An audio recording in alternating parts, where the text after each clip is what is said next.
27 ساڵ حکمڕانی پارتی و یەکێتی ئەنجامەکەی بێکاری و قۆڕەکردنی بازار و نەبوونی خزمەتگوزاری و هەژارترکردنی خەڵکی بووە.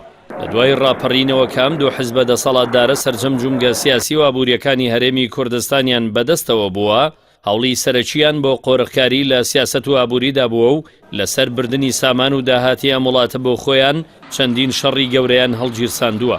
دوجاریش ئەوەی پێچی گەیاندوونەتەوە برابەشکردنی داهاتی هەرێم بووە لە نێوان خۆیاندا. ئەوان سیاسەتی ئەم هەرێمەیان بە پلەی یەکەم بۆ دەوڵەمەندترکردنی خۆیان بەکارهێناوە و دەیان دەرفەتی گرنگیان بۆ خزمەتکردنی کوردستان و کیانە سیاسەکەی لەدەستداوە. بەڵام دەستکەوتە شەخسی و حیزبەکانی خۆیان زیاتر بووە. چەندین جار کوردستان و خەڵکەکەیان خستۆتەوە بەردەم مەترسی مان و نەمان، بەڵام هەرگیز بەرژەوەندی شەخسی و حیزبەکانی خۆیان نەکەوتۆتە مەترسیەوە. لە پاش ڕوخانی ڕژێمی بەعس و گەڕانەوەی هەرێم بۆ بەغدا و ناردنی بودجەیەکی زۆر بۆ هەرێم، خەڵکی لەسەر بنەمای بەڵێنەکانی پارتی و یەکێتی چاوەڕوانی بە دووبەییکردنی کوردستان بوون، کەچی بەو پارە زۆرەی کە لە بەغداوە دەهات و فرۆشتنی نەوت و دایان جۆرداهاتی ناوخۆیی دیکە، خۆیان و بەرپرسەکانیان هێندەی دیکە پڕ و خەڵکی هەرێمیشیان زیاتر قڕ کرد. هەزاران خێزان پاش 27 ساڵ حکمی سربەخۆی هەرێم بەو هەموو داهاتەوە هێشتا هەرکرێچین و نەیانتوانیوە ببنە خاوەنی بستێک زەوی یاخود خانوویەک، کەچی لە ماوەی چەند ساڵێکدا دوو حیزبی دەسەڵاتدار سەدان سەرمایەداری هەڵتۆقیویان دروست کرد کە بە ناوی کەرتی تایبەت و دروستکردنی پرۆژەی نیشتەجێبوونەوە زۆرێک لە زەوی کوردستانیان داگیر کرد و هاوڵاتیانی هەرێمیان ڕوتاندەوە.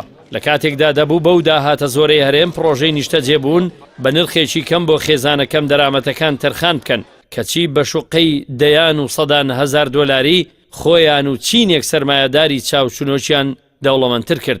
حکمڕانی دوو حیزبی دەسەڵاتدار هەرێمی کوردستانی گەیان بە دەوڵەمەندبوونی بەرپرسان و دەستەبژێرێکی نزیک لە خۆیان و قۆڕەکردنی ئابووری هەرێم لەلایەن کۆمپانیاکانی خۆیانەوە بە ناوی کەرتی تایبەتەوە.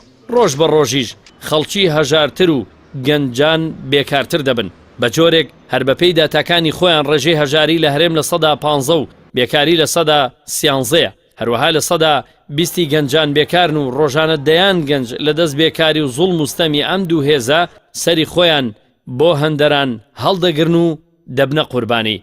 پارتی و یەکێتی کە ئارامی و ئاسوودەییان لە ژیانی خەڵکدا نەهێشتووە، کەچی لە بانگەشەی هەڵبژاردندا بەڵێنی ئارامی و خۆشگوزەرانی و هەلی کار بە خەڵک دەدەن، هەر دەڵێی بیریان چووە 27 ساڵە خۆیان هەموو ئەم شتانیان نەهێشتووە. لە سای دوو حیزبی دەسەڵاتداردا زۆرینەی چین و توێژەکانی هەرێم لە کولەمەرجیدا دەژین و ڕێژەی خۆکوشتن و تەلاق و تاوان بەردەوام لە بەرزبوونەوەدان. چەندین پێشمەرگە لە پاش 3 ساڵ شەڕی داعش لە هەژاریدا خۆیان کوشت، کەچی دەسەڵاتدارانی هەرێم هیچیان بە خەیاڵدا نەهات. بۆ کۆتایی هێنان بەو بارودۆخە سیاسی و ئابووریە قۆڕەکراوە حیزبیەش پێویستە هاوڵاتیانی هەرێم بە گەرم و گوڕیەوە بەشداری لە هەڵبژاردندا بکەن و سزای ئەو دوو هێزە بدەن کە 27 ساڵە بەڵێنی بێکرداریان پێدەدەن.